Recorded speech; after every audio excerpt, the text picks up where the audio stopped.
எடுத்து நிற்கிறதுக்கு மூச்சு விட்டுட்டு கால் நல்லா மேலே கொண்டு வந்து காலுக்கு மேலே மேலே வந்து பேப்பர் கொஞ்சம் கோணலாக இருக்கு இல்லையா, இதை நேராக ஆக்கணும்னா இந்த பேப்பர் ரிலீஸ் கீழே இறக்கி விட்டுட்டு காலை முன்னுக்கு எடுத்து இந்த பக்கமும் இந்த பக்கம் ஒரே நேராக பேசணும். இது இப்படி வச்சுன்னா கோணலாக இருக்கும்னா இப்படி வச்சா கோணலாக இருக்குது. ஒன்றும் அப்படி கேட்டிங்கன்னாக்கா நேராக ஆகிடும். காலை பிடிக்கும்போது கட்டவரில் ரெண்டையும் முன்னாடி வச்சுக்கிட்டு மற்ற 4 விரலும் இந்த காலுக்கு பின்னாடி வைக்கணும். பிடிச்சி நவத்துறோம் ஃப்ரீயாக நவத்துறோம். இது பேப்பரை கொண்டு வந்து 0 பாயிண்டில் வைக்கணும். ஒரு ஆரம்ப இடங்கிறது 0 பாயிண்ட் இருந்தாலே வைக்கணும். லாக் பண்ணிடலாம். இந்த 0 பாயிண்ட் சொன்னது என்னன்னா அது ஒரடி ஸ்பீடு அளவு தான் ஸ்கேல்னு சொல்லுவோம். ஸ்கேலில் 0 பாயிண்ட்டு அவர் ஒவ்வொன்றும் ஒரு டிகிரி கோடு, நடுவில் ஒரு பெரிய கோடு 5. ஆமாம், டிகிரி பார்த்து 10, 20, 30 நம்பர் வரும். ஆரம்பிக்கிறதுனா 0.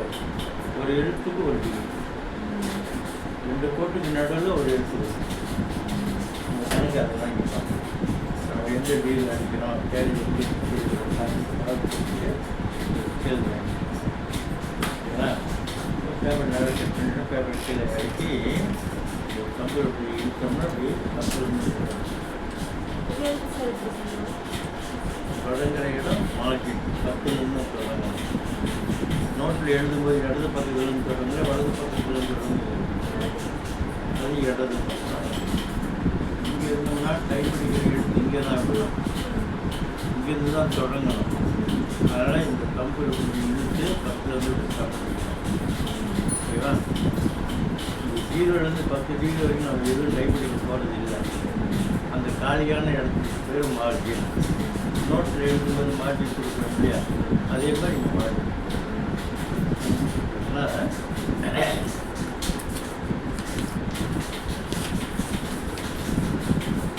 அடுத்து கீபோர்டு. கீபோர்டுங்கிறது தமிழில் விசை பல வேணும். 1லேருந்து 9 வரைக்கும் அந்த எண்கள் வந்து வரிசையாக இருக்கும். இந்த ஆங்கில எழுத்துக்கள் மட்டும் A ஒரு இடம், B ஒரு இடம், C ஒரு இடம், இந்த 3 வரிசையில் இடம் மாற்றி வச்சுருப்பாங்க. அதோட பிடித்தமாக ஐக்கெல்லாம் சேர்ந்து ஏன் வச்சுருந்தாங்கன்னா அடிக்கடி பயன்படாத எழுத்துக்கள் கீபோர்டில் ஒரு ஓரமாக பிடிக்கமான அடிக்கடி வராது. அடிக்கடி பயன்படக்கூடிய எழுத்துக்கள் அப்படின்னா A, E, I, O என்ற ஒவ்வொரு தான். இந்த வவுளில் 4 வவுள் மேல் வரிசையிலுமே எளிதாக விரைவாக டைப்படிப்பதற்கு மேலே இருக்குது. ஏ மட்டும்தான் நடுவரிசை தங்கு இருப்பது காரணம் என்ன அப்படின்னா இந்த கீபோர்டு கைவிரல் தங்க வைக்கிற இடம் ஏ வரிசையில் நடுவரிசை தான். ஆங்கில எழுத்தில் முதல் எழுத்து தொடங்குவது ஏ தான். டைப்பிங்லேயும் நம்ம ஏஐ தான் டைப் அடிக்கணுங்கிறதுக்காக இந்த ஏஐ மட்டும் நடுவரிசை கூட வச்சுருக்காங்க. நம்ம விரலுக்கு கீழேயோ மேல் வரிசை வைக்கக்கூடாது. நடுவரிசை வச்சா தான் எழுத்து விட்டு டைப் அடிக்கிறதுக்கு ஈஸியாக இருக்கும். நட்டு ஒன்றை மேலே வந்தால் நட்டு நடுவரிசையில் ஏ இருக்குதுன்னா நடுவரிசையில் வரிசையில் விரலை வைக்கும்போது இதில் மொத்த எழுத்துக்கள் 10 இருக்கும்.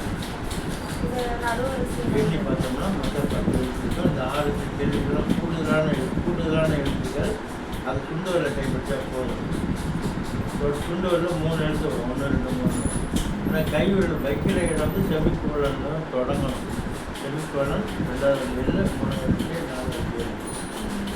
இடது பக்கம் A, S, D அப்படின்னு 4 எழுத்துக்கள். இந்த வரிசையில் இன்னும் 2 எழுத்து கூடுதலாக G வைக்கணும்.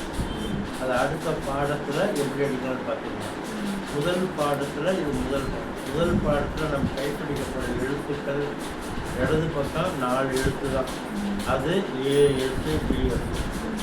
வலது பக்கம் அடிக்க போகிற 4 விரலை பயன்படுத்தி 4 எழுத்துக்கள் செமிக்கோல் 2 K தான். இந்த எழுத்துக்களை வந்து நாம் விரலை வச்சு மறைக்கிறோமா இல்லையா? விரலை வச்சா எழுத்து பார்க்க முடியாது இல்லையா? இங்கே புக்கை பார்த்தீங்கன்னா அங்கே ASDன்னு இருக்கும், செமிக்கோலன் SDன்னு இருக்கும், ASDன்னு இருக்கும், மறுபடியும் செமிக்கோலன் அப்படியே ஒரு தொடர்ச்சியாக 1 2 3 4 இந்த பக்கம் 1 2 3 இன்னொன்று ரிவர்ஸ், இந்த பக்கம் ஃபார்வர்டு. சரி, இப்போ இந்த எழுத்துக்கள் வந்து இங்கே வரிசையாக ஒரு லைனாக காட்டியிருப்பாங்க. இது ஒரு ஃபுல் லைனு ஓகேங்களா. இந்த லைனை நம்ம கைப்பிடிக்கும் போது விரலை வந்து எழுத்து போட வைக்கிறோமா, எழுத்தை பார்க்க முடியாது. விரல்கள் வந்து எப்படி வைக்கணும் அப்படின்னா, விரல் வந்து வளைந்த நிலையில தான் இருக்கணும். விரல் அப்படி நீட்டக்கூடாது. கை தான் இது குட்டையாக போடும், இது ரொம்ப நெட்டையாக இருக்கும். அதையும் இப்படி மடக்கினோம்னா சமமாக இருக்கும். அதுமாதிரி சமமாக இதெல்லாம் எடுத்துக்குவோம், சமமாக வைக்கணும். ஆள்காட்டு விரலாக இருந்தால் வளைச்சி தான் வைக்கணும். நீட்டிகிட்டு வச்சு எழுத்து அழுத்தினோம்னா இந்த கை விரல் கீழோட பட்டு சேர்த்து எடுத்து கை விரல் 2 3 சேர்ந்து இதெல்லாம் எடுத்துட்டோம்னா ஒரு விரலை கரெக்டாக மடக்கி வச்சோன்னா ஒரே ஒரு எடுத்து தெளிவாக கைக்கும். ஒரே ஒரு ஓகேவா. அடுத்தது 2 கட்டை விரல் ஸ்பேஸ் பார் மேலே தொடாமல் நிற்கணும். ஸ்பேஸ் பார் என்பது வார்த்தைகளுக்கு நடுவில் இடம் கொடுக்க பயன்படக்கூடிய ஒரு சட்டம். கை வைக்கும் போது ஸ்பேஸ் பார்ல கை இருக்கக்கூடாதா சார்? தேவன்ற சொன்னது மட்டும் புரிஞ்சுக்கிட்டீங்களா இல்லையா? ஏன்னா என்னன்னு நான் காரணம் சொல்கிறேன். நீங்கள் அதுக்கு அடுத்த விஷயத்துக்கு கொடுத்தாரு. அப்போ உங்களுக்கு சாட்லாம் அங்கே தான் இருக்கும். இதை நான் சொல்லி கொடுத்த மனசில் மாற்றிக்க. வார்த்தைகளுக்கு நான் சொன்னது என்ன, வார்த்தைகளுக்கு இடையில இடம் கொடுப்பதற்கு இந்த ஸ்பேஸ் பார் பயன்படும். இதை வலது கட்ட விரல் தான் தட்டணும். புரியுதுங்களா. எழுத்துக்கள் மீது விரல் தொடணும். ஸ்பேஸ் பார் மேலே கட்ட விரல் தொடக்கூடாது. இப்போ புரிஞ்சுக்கிட்டீங்களா. அடுத்தது மணிக்கட்டு. மணிக்கட்டு டைப் படிக்க தயாரான ஒரு நிலையில தான் எப்பொழுதுமே இருக்கணும். இப்போ தங்கக்கூடாது. ஓட்டப்பந்தயத்துக்கு ஓடும்போது எப்படி நம்ம ரெடியாக காய் நம்ம நிற்கிறோமோ அதே மாதிரி இங்கே ரெடியாக டைப் படிக்க கையை வைக்கணும். அடுத்து கூட்டுறதுல தான் காலை வச்சு நேராக உட்காந்துக்கணும். நிமிந்து தான் உட்காரணும். இப்படியே குடிக்கிட்டே இருந்துச்சுன்னா கண்டிப்பாக முதுகு வலி வரும், முதுகு கட்டாயிடும். அதை போகிற நீங்கள் வேலைக்கு போகிற ஒரு காலம் வரும் பொழுது கம்ப்யூட்டரில் உட்காந்துட்டு 8 மணி நேரம் வேலை பார்க்குறதாக்கா நிமிந்து உட்காந்தா தான் உங்களுக்கு நல்லது. குடிஞ்சு உட்காந்திங்கனாக்கா அந்த நிமிந்து உட்கார பழக்கத்தை இங்கேயே கொண்டுட்டு வந்துடும். ஆரம்ப கட்டத்திலே கொண்டுனா பயப்பட வேண்டிய அவசியமே வராது. இப்போ எழுத்து மேலே விரலை வச்சுட்டோம்னாக்கா எழுத்தை உங்களால் பார்க்க முடியுமா? முடியாது. புக்கை பார்த்தீங்கன்னா ஏன்னு சொன்னேன் இல்லையா, அந்த ஏங்கிற எழுத்தை மனசில் படிக்கணும். இந்த விரலால் ஒரு தட்டு ஏ தட்டின உடனே விரல் தூக்கிடணும். அடுத்து எஸ், இந்த 2வது விரலால் ஒரு தட்டு எஸ் தட்டினோடனே விரல் தூக்கிடும். விரல் தூக்காமல் அங்கேயே வச்சு இந்த அடுத்த எழுத்து அடிக்கிற ஒன்றோட ஒன்று போய் வரிசைக்கணும். ஒரு எழுத்தை தட்டுனோமா அந்த விரல் லைட்டாக உயர்த்திக்கணும். அப்போ தான் கை பார் கீழே வந்து விடும். அதுக்கு தொட்டு தான் இருக்குது, லைட்டாக டச் பண்ணிகிட்டே இருக்கும். அடுத்து 3வது விரலால் 4வது விரல் ஆள்காட்டி விரல் எழுத்து. இந்த 4 எழுத்து அடித்ததுக்கப்புறம் இடம் விட்டுருக்காங்களா. இப்போ இந்த கட்டை விரலில் ஸ்டேஷன் தட்டிடணும். இப்போ வலது பக்கம் பாருங்கள், துண்டு விரல் செமிக்கு வரல், 2வது விரல் எல், 3வது விரல் கே, 4வது விரல் ஏழு. மறுபடியும் இடம் விட்டுருக்காங்களா. அந்த கட்டை விரலில் ஒரு ஸ்பேஸ். இப்போ இடது பக்கம் ஏ எஸ் ஏ எஃப், மறுபடியும் ஸ்பேஸ் கட்டை விரல். இப்போ என் கை கவனமாக பார்த்துக்கிட்டே வாங்க. நான் டைப் படிக்கும்போது விரலை எடுக்காமல் அந்த இருந்த இடத்துலேருந்து ப்ரெஸ் பண்ணுறதை கவனமாக பார்த்துக்கிங்கன்னா semicolon L A A S A S D F S semicolon L A A S A S D F S semicolon L A A S A S D F S semicolon L A A. புரியுதாம்மா? கை வரல கவனமாக பார்த்துக்கோங்க. நீங்கள் அப்படி பார்த்து பார்த்து எடுத்து சுத்தக்கூடாது. புரியுதா?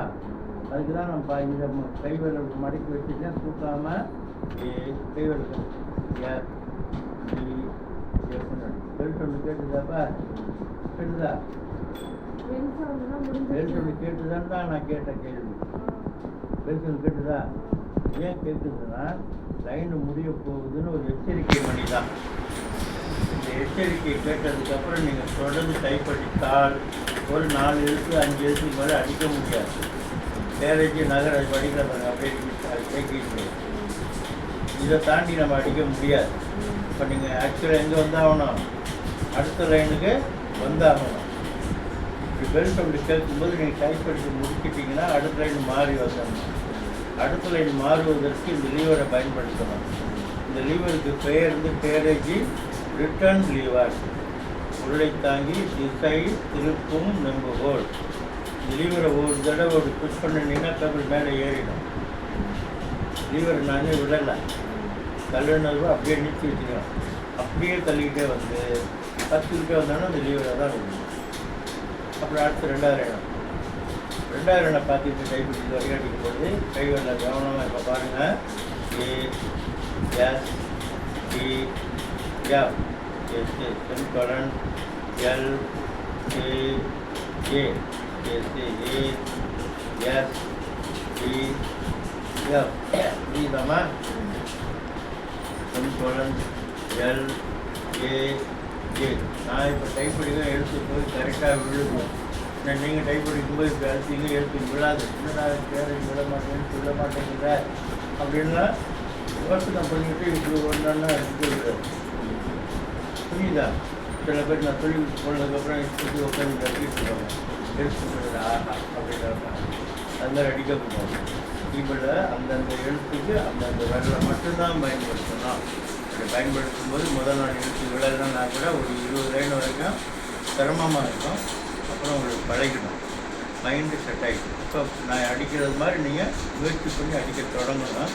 ஏ S D F semicolon L A A A S D F semicolon L A A A S D F. புரியுதாம்மா? Semicolon L A A. Bell sound கேட்டதுக்கப்புறம் நான் 4 எழுத்து எடுத்துக்கிட்டேன். அதனால் இனிமேல் அடிக்கக்கூடாது. இப்போ அடுத்த லைன் வரணும் அப்படின்னா இந்த வலது கை இங்கே தான் உட்காந்துருக்கணும். இடது கை எடுத்துகிட்டு வந்து இந்த லீவரை தள்ளி 10 அடிக்கிறீங்களா? ஓகேங்க.